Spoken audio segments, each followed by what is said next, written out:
വചനസാരം വചനസാരം.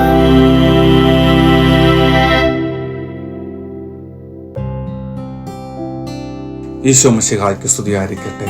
August 28 ഇന്ന് തിരുസഭ വിശുദ്ധ അഗസ്തീനോസിന്റെ നാമധേയ തിരുനാളായി ആഘോഷിക്കുകയാണ്. സഭയുടെ 4 ശ്രേഷ്ഠന്മാരായ പണ്ഡിതന്മാരിൽ ഒരാൾ. പൗലോസിന് ശേഷം ഒത്തിരി ലേഖനങ്ങളും ബുക്കുകളും സഭയ്ക്ക് സംഭാവന ചെയ്ത വിശുദ്ധൻ. മാനിക്കേയിസം എന്ന പാഷാണ്ഡതയ്ക്കെതിരെ ശക്തമായി പോരാടിയ വിശുദ്ധൻ. സഭ കണ്ടതിൽ വെച്ച് ഏറ്റവും ബുദ്ധിജീവിയായ വിശുദ്ധൻ. ഹിപ്പോയിലെ മെത്രാനായ വിശുദ്ധ അഗസ്റ്റിൻ. എന്നാൽ വിശുദ്ധ അഗസ്റ്റിന് ഒരു ഭൂതകാലമുണ്ടായിരുന്നു. 16-ാം വയസ്സിൽ തലതിരിഞ്ഞു പോയവൻ. പാപത്തിന്റെ അടിത്തട്ടിലേക്ക് വീണുപോയി അവിടെ ജീവിച്ചവൻ. എന്നാൽ തൻ്റെ അമ്മയായ വിശുദ്ധ മോണിക്കയുടെ നിരന്തരമായ പ്രാർത്ഥനയുടെ ഫലമായി 17 വർഷത്തെ കുത്തഴിഞ്ഞ ജീവിതത്തിന് ശേഷം 33-ാം വയസ്സിൽ മാനസാന്തരപ്പെട്ട് മാമോദീസ സ്വീകരിച്ച് വിശുദ്ധിയിലേക്ക് തിരിച്ചു വന്നവൻ.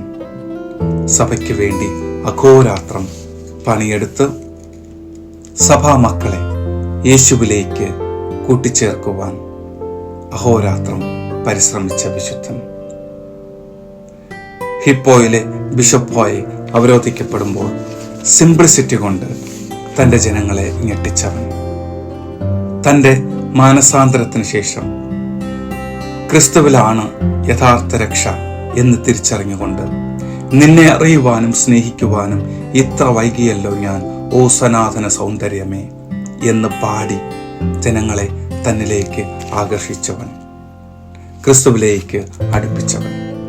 പ്രിയമുള്ളവരെ, ഈ വിശുദ്ധന്റെ ജീവിത മാതൃക നമ്മെ പഠിപ്പിക്കുന്നത് നമ്മളും പാപത്തിൽ നിന്നും മാനസാന്തരപ്പെട്ട് തിരിച്ചു വരുമ്പോൾ നമുക്കും ദൈവം കാത്തുവെക്കുന്നത് മഹത്തരമായ ഒരു ജീവിതമാണ്, ശ്രേഷ്ഠമായ ഒരു ജീവിതമാണ്.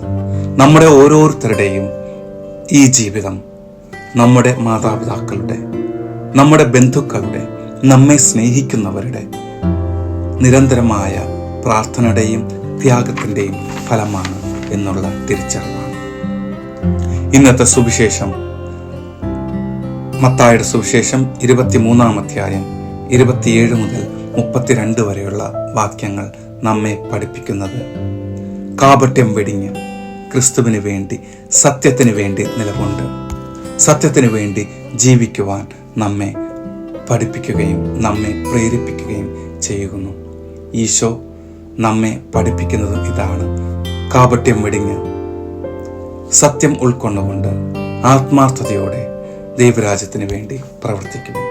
ഇന്ന് ഈ വിശുദ്ധ സന്ദേശം, ഇന്നത്തെ ഈ സുവിശേഷം വായിക്കുമ്പോൾ വിശുദ്ധ അഗസ്തീനോസിന്റെ ജീവിതവും നമുക്ക് ചേർത്ത് വെച്ച് വായിക്കാം.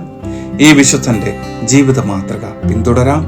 ഈ വിശുദ്ധന്റെ ആത്മാർത്ഥമായ പരിശ്രമവും ആത്മാർത്ഥമായ ദാഹവും ഈ വിശുദ്ധന്റെ ജീവിത മാതൃക അനുസരിച്ച് സനാതന സൗന്ദര്യത്തെ തിരിച്ചറിഞ്ഞുകൊണ്ട് അതിനെ പുണർന്ന് അതിൽ ആനന്ദം കണ്ടെത്തുവാൻ, അതിൽ ലഹരി കണ്ടെത്തുവാൻ നമുക്ക് പരിശ്രമിക്കാം. ദൈവം നമ്മളെ ഓരോരുത്തരെയും സമർത്ഥമായി അനുഗ്രഹിക്കട്ടെ. ആമേൻ. വചനസാരം വചനസാരം.